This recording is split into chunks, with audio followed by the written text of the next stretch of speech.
Hey guys, titspuxie coming at you here with a problem that I have just encountered. How do you fix a jammed stapler?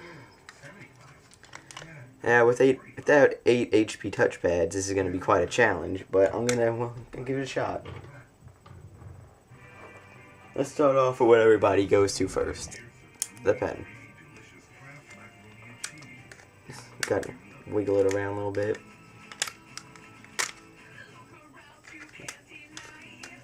Oh, we got a few out. A few out. A few left.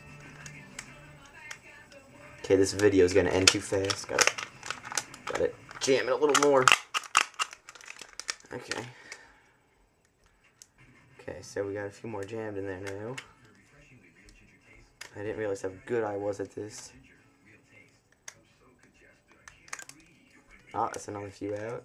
Alright, so the pen is isn't getting the job how I want it to be done. So let's go to a knife.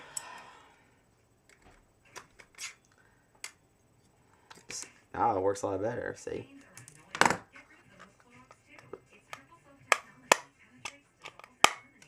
There we go. That's a working stapler right there. How I managed to do without spending $3,000 on a computer, I'll never know. But thanks for watching. Rate, comment, subscribe.